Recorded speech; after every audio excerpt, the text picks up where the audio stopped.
Good morning friends. நான் ஷியே Shankar.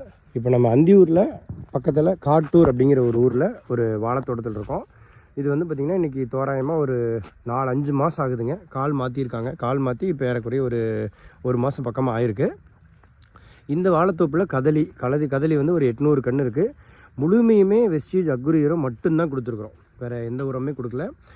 Chemical fertiliser சுத்தமாகவே கொடுக்கவே இல்லை.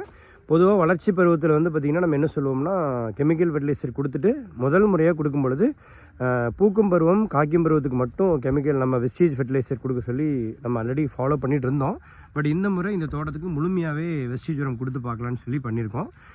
கால் மாற்றும் போதே பார்த்திங்கன்னா ஒரு ஏக்கருக்கு தோராயமாக நம்ம கெமிக்கல் ஃபெர்டிலைசர் கால் மாற்றும் போது நிறைய வைப்பாங்க. ஒரு 10,000-15,000க்கு மேலேயே வைப்பாங்க. இந்த டைம் கால் மாற்றும் போது மெக்னீசியம் சல்ஃபேட் மட்டும்தான் கொடுத்துருக்குறோம்.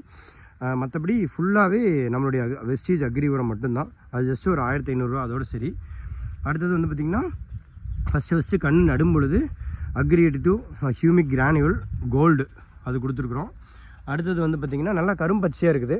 கால் மாற்றின பின்னாடி மெக்னீசியம் சல்ஃபேட் கொடுத்த பின்னாடி என்ன பண்ணியிருக்கோன்னு பார்த்திங்கன்னா அக்ரிகேட் டு ஹியூமிக் லிக்விட் கொடுத்துருவோம். இப்போ சொட்டு நீர் போட்டாங்க. ஃபஸ்ட்டு சொட்டு நீர் போடலை, ஹியூமிக் லிக்விட் கொடுத்துட்டு அதுக்கு அடுத்தது ப்ரோடெக்கு அண்ட் நானோடெக்கு கோல்டு மறுபடியும் திரும்பவும் கொடுத்துருக்கோம் வளர்ச்சிக்காக.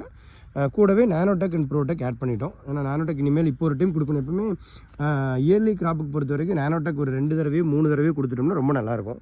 ஸோ அதனால் ரொம்ப நல்லாயிருக்கு, கன்று ரொம்ப நல்லாயிருக்கு. நம்ம வெஸ்டீஜ் அக்ரி உரம் மட்டுமே கொடுக்க முடியுமா அப்படிங்கிறதுக்காக ஒரு டெமோக்காக தான் இந்த ஒரு ஏக்கர் எடுத்திருக்கோம்.